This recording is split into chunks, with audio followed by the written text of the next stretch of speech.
মৰমৰ ছাত্ৰ-ছাত্ৰীসকল, আজি মই তোমালোকক তৃতীয় শ্ৰেণীৰ পৰিৱেশ কিতাপৰ ১ নম্বৰ পাঠ বাগিচালৈ যাওঁ ব'লা এই পাঠটো পঢ়াই দিম আৰু ইয়াৰ যি প্ৰশ্ন উত্তৰ আছে প্ৰশ্ন উত্তৰসমূহ কৰাই দিম। তোমালোকে ভিডিঅ'টো ভালদৰে চাবা, ঠিক আছে? পাঠ ১ বাগিচালৈ যাওঁ ব'লা। যোৱা দেওবাৰে মোৰ লগে পঢ়ি যাবা দেই। যোৱা দেওবাৰে ৰেণু বাইদেৱে ছাত্ৰ-ছাত্ৰীসকলক বিদ্যালয়ৰ ওচৰৰ এখন বাগিচালৈ লৈ গৈছিল। বাগিচাখন বিভিন্ন ধৰণৰ গছ-গছনি আৰু ফুলৰ গছেৰে ভৰি আছিল। বাইদেৱে বাগিচাখনত থকা গছ-গছনিবোৰৰ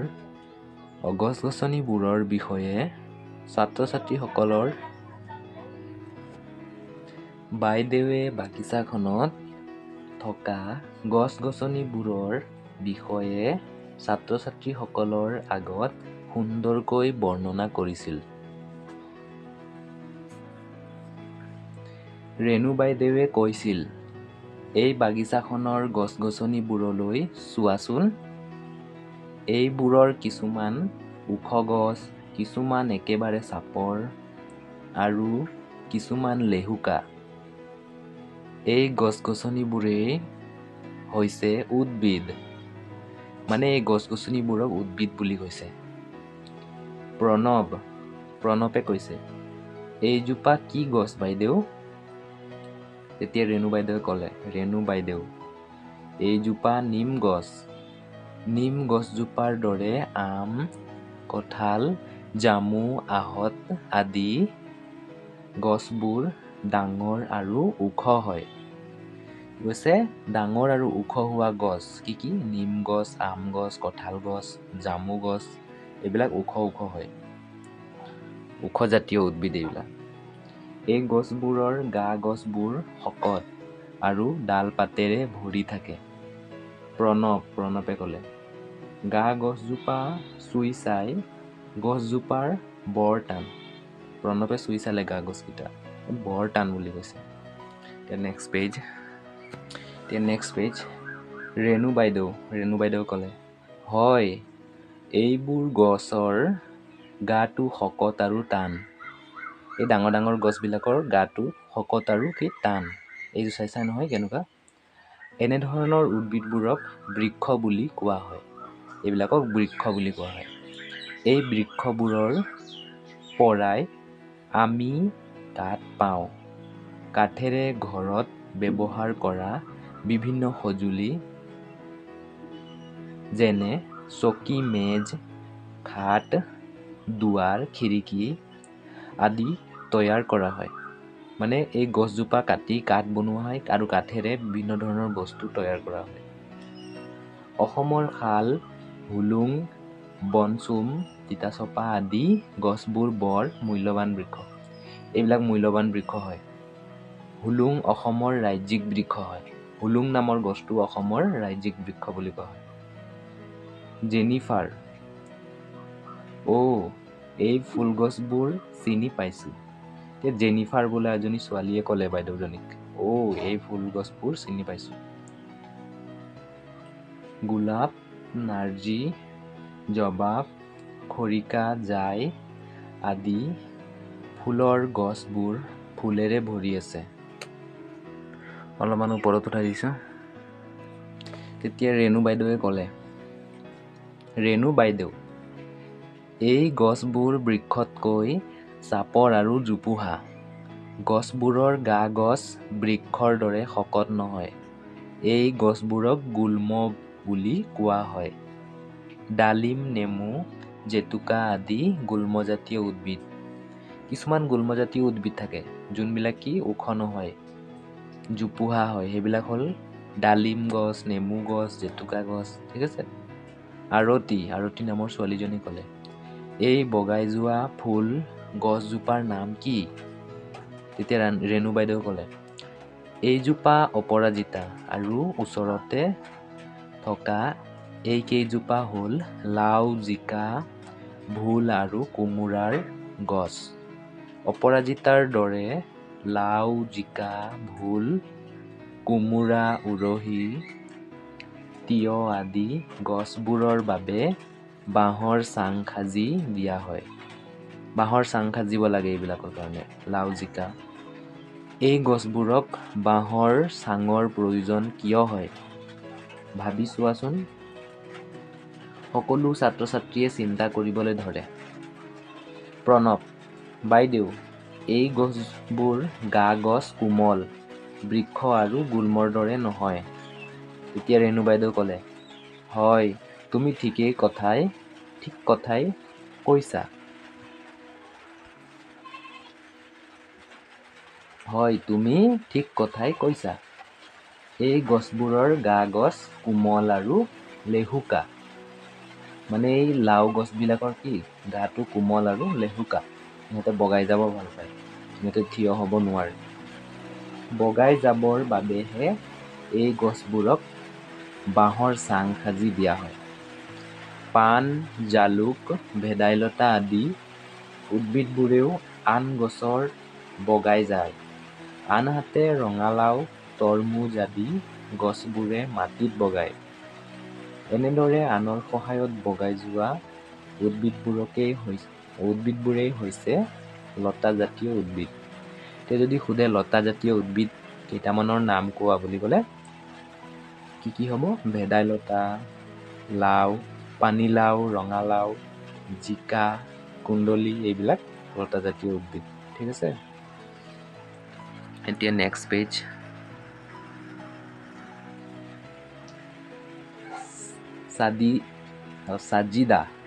সাজিদা নামৰ এজন ছাত্ৰই ক'লে, বাইদেউ, আমি যে এই ঘাঁহৰ ওপৰত থিয় হৈ আছো, এই ঘাঁহবোৰ কোন জাতীয় উদ্ভিদ? তেওঁ সুধিলে, এই ঘাঁহবিলাকনো কি উদ্ভিদ বুলি সুধিলে। তেতিয়া ৰেণু বাইদেউ মিচিকিয়াই হাঁহি মাৰি ক'লে, এইবোৰ তৃণজাতীয় উদ্ভিদ। এইবোৰ কি হয়? তৃণজাতীয় উদ্ভিদ। আমি ঘৰত বিভিন্ন শাক-পাচলিৰ খেতি কৰোঁ। লাই, পালেং, ধনিয়া, পদিনা আদি উদ্ভিদবোৰ সৰু আৰু গা-গছ কোমল। ঘাঁহ, দুবৰি বন, ধান আদি সকলোবোৰ তৃণজাতীয় উদ্ভিদ। এই গছবোৰ সৰু আৰু গা-গছ কোমল। কিছুমান তৃণজাতীয় উদ্ভিদৰ গা-গছ ফোঁপোলা। যেনে বাঁহ গছ। গা-গছ টান আৰু ওখ হ'লেও বাঁহ গছ এবিধ তৃণজাতীয় উদ্ভিদ। বাঁহ গছটো ওখ হ'ব পাৰে, কিন্তু কি হয়? ই তৃণজাতীয় উদ্ভিদৰ ওপৰত পৰে। পৃথিৱীৰ আটাইতকৈ ওখ তৃণটো হ'ল বাঁহ গছ। পৃথিৱীৰ আটাইতকৈ ওখ তৃণগছ বুলি ক'লে বাঁহ গছ। ঠিক আছে? ভালদৰে বুজিবলৈ চেষ্টা কৰিবা। এই গছ-গছনিবোৰ আমাৰ বাবে বৰ উপকাৰী। গছ-গছনিবোৰ আমাৰ কাৰণে কি বৰ উপকাৰী হয়। এনেও উপকাৰী, বুজিছা? এই গছবোৰৰ পৰা আমি ফুল, ফল, শস্য, খৰি, ঘৰ সজা সামগ্ৰী আদি পাওঁ। আমি পিন্ধা কপাহী কাপোৰ কপাহৰ আহৰ পৰা প্ৰস্তুত কৰা হয়।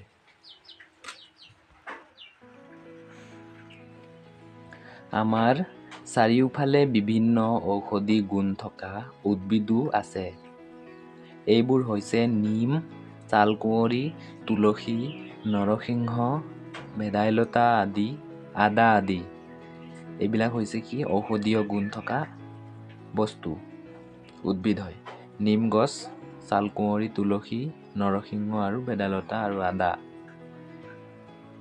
নিম আৰু চালকুঁৱৰী ছালৰ ৰোগ, তুলসী আৰু আদাৰ ৰস কাহ, পানীলগা ৰোগ, নৰসিংহ, মানিমুনি আদি পেটৰ অসুখ নিৰাময়ৰ বাবে ব্যৱহাৰ কৰা হয়।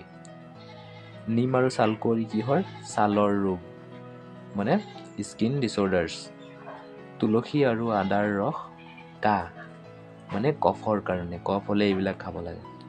পানী লগা জ্বৰ পালে কি খাব লাগে? এইবিলাক খাব লাগে। তুলসী আৰু আদাৰ ৰস পানী লগা জ্বৰ হ'লেও খাব পাৰে। আৰু মানিমুনি আৰু নৰসিংহ পেটৰ বেমাৰৰ কাৰণে ভাল। তদুপৰি আমাৰ বাবে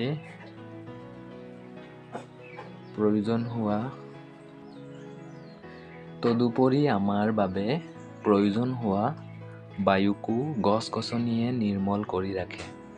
গছ-গছনিয়ে আমাৰ বায়ু কি কৰে? নিৰ্মল কৰে। গছে আমাক ছাঁ দিয়ে। বেছি গছ-গছনি থকা ঠাইবোৰ শীতল হৈ থাকে। আমাক ইমান উপকাৰ কৰা গছ-গছনিবোৰ আমি কাটিব নালাগে।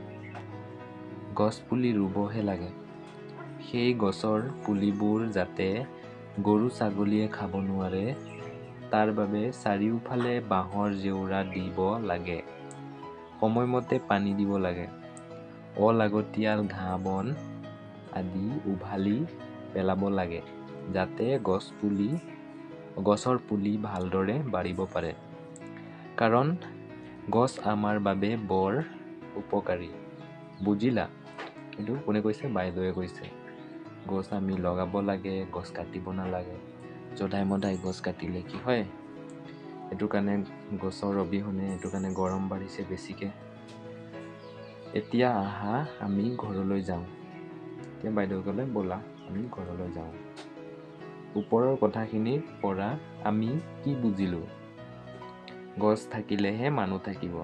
গছ নাথাকিলে মানুহ জীয়াই থাকিব নোৱাৰে। কাৰণ আমি যোনটো উশাহ লওঁতে অক্সিজেন গেছ লওঁ, সেই অক্সিজেন গেছটো ক'ৰ পৰা আহে? গছৰ পৰা আহে। গছে আমাক অক্সিজেন দিয়ে। আৰু আমি গছক কাৰ্বন ডাই অক্সাইড দিওঁ। ঠিক আছে? এতিয়া ইয়াৰ প্ৰশ্ন উত্তৰসমূহ আমি কৰিম। প্ৰশ্ন উত্তৰসমূহ ভালদৰে চাবা আৰু পাৰিলে ভিডিঅ'টো ডাউনলোড কৰি ল'বা আৰু ডাউনলোড কৰি ভিডিঅ'টো চাবা ভালকৈ। আৰু এনচাৰবোৰ কৰি ল'বা দেই। মই এতিয়া কৰি দিম। কৰি চাওঁ আহা। তোমাৰ বিদ্যালয়ৰ চৌহদৰ বা ঘৰৰ বাৰীত থকা গছ-গছনিবোৰ এবাৰ পৰ্যবেক্ষণ কৰা। এতিয়া কি দেখিলা? সকলোবোৰ গছ একেই নে? তুমি দেখা গছবোৰ তলৰ তালিকা অনুসৰি শ্ৰেণী বিভাজন কৰা। তোমাৰ ঘৰত বা স্কুলৰ চৌহদত থকা গছবিলাক চাব গৈছে আৰু চব গছ একেই নে কি সেইটো লিখিবলৈ গৈছে। ওখ আৰু ঠাল ঠেঙুলিযুক্ত বৃক্ষ। ওখ গছৰ নাম লিখিব কৈছে। মই এটা লিখি দিছোঁ, এয়া কঁঠাল গছ। চাপৰ আৰু জোপোহা গছ, নেমু লিখিছোঁ।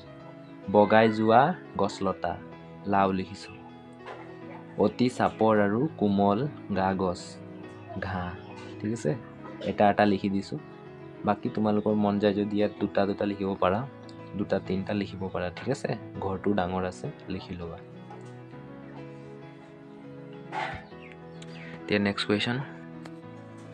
বিভিন্ন গছবিলাকৰ পাতৰ আকাৰ আকৃতি, ৰং আৰু পাতৰ কাষবোৰ ভিন ভিন হয়। ওপৰৰ ছবিত দেখা পাতবোৰ চিনি পাইছানে? কোনবোৰ পাত কি কামত ব্যৱহাৰ হয় শিক্ষক-শিক্ষয়িত্ৰীৰ পৰা জানি লৈ লিখা। ঠিক আছে? মই এতিয়া লিখাই দিম, লিখি যাবা। শাক হিচাপে ৰান্ধি খোৱা হয়, পালেং শাক। মছলা হিচাপে ব্যৱহাৰ কৰা হয়, তেজপাত। চাহ প্ৰস্তুত কৰা হয়, চাহপাত। ঔষধ হিচাপে ব্যৱহাৰ কৰা হয়, দুপৰ টেঙা। তেল প্ৰস্তুত কৰা হয়, সৰিয়হ। বিচনি সজা হয়, টকৌপাত। ঠিক আছে? নেক্সট কুৱেশ্যন এতিয়া। বিদ্যালয়ৰ চৌহদ আৰু ঘৰৰ বাৰীত সৰি থকা পাত বুটলি আনি ভালদৰে লক্ষ্য কৰা। সকলোবোৰ পাত দেখাত একেই নে? পাতবোৰৰ আকাৰ আকৃতি, ৰং চিনাক্ত কৰা। এইটো মই লিখি দিছোঁ, লিখিবা। মই 3টা পাতৰ নাম লিখিছোঁ, কলপাত, আমপাত আৰু গমাৰি পাত। কলপাত ডাঙৰ, দীঘল, সেউজীয়া, ৰংটো সেউজীয়া। আমপাত সৰু, বৃত্তাকাৰ, সেউজীয়া। গমাৰি পাত ডাঙৰ, তিনিকোণীয়া, সেউজীয়া। এই আমপাতটো বৃত্তাকাৰ নহয়, দীঘল হ'ব হা। আম পাতটো দীঘল লাগে নহয় জানো? চৰি, মই ভুল লিখিছোঁ অলপমান। সেইটো চাই লোৱা আৰু লিখি ল'বা দেই এইবিলাক। নেক্সট কুৱেশ্যন এতিয়া।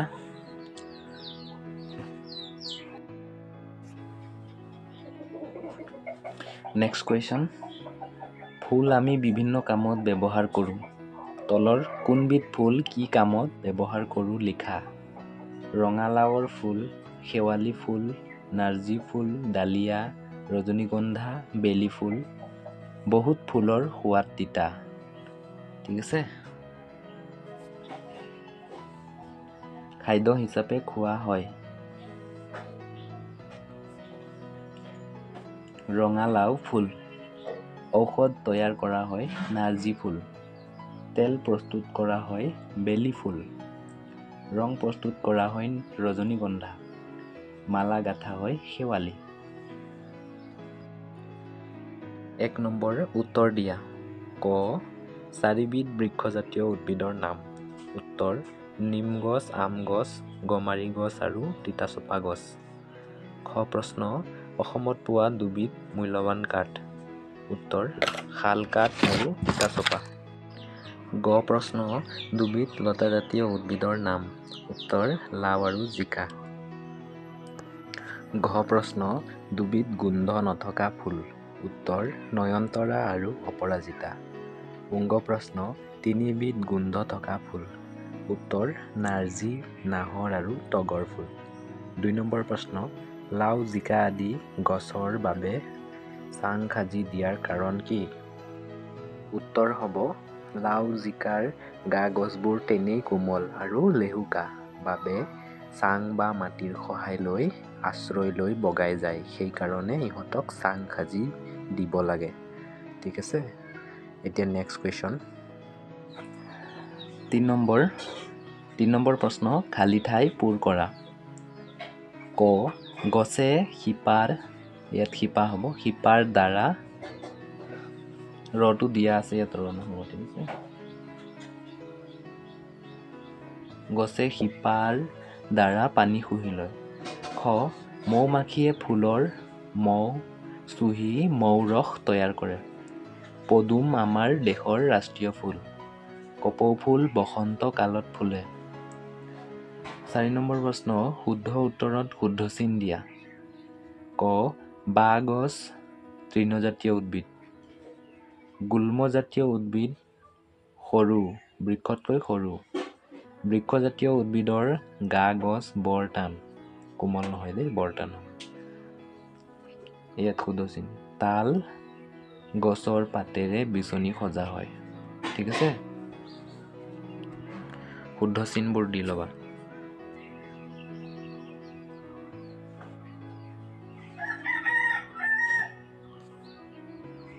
এয়া, এইটো ইয়াত দিবা তৃণজাতীয়, এইটো ইয়াত, এইটো ইয়াত আৰু এইটো ইয়াত তালত। ঠিক আছে, দি লোৱা। 5 নম্বৰ প্ৰশ্ন, পাৰ্থক্য লিখা বৃক্ষ আৰু গুল্ম। উত্তৰ, বৃক্ষজাতীয় উদ্ভিদবোৰৰ ওখ, ডালবোৰ বৰ টান আৰু গছজোপা শকত, কিন্তু গুল্মজাতীয় উদ্ভিদবোৰৰ জোপোহা আৰু ইহঁতৰ ডালবোৰ সৰু সৰু, গছটো ইমান ওখ নহয়। ঠিক আছে, এনচাৰটো লিখি ল'বা। চ' থেংক ইউ ফৰ ৱাচিং, বাই।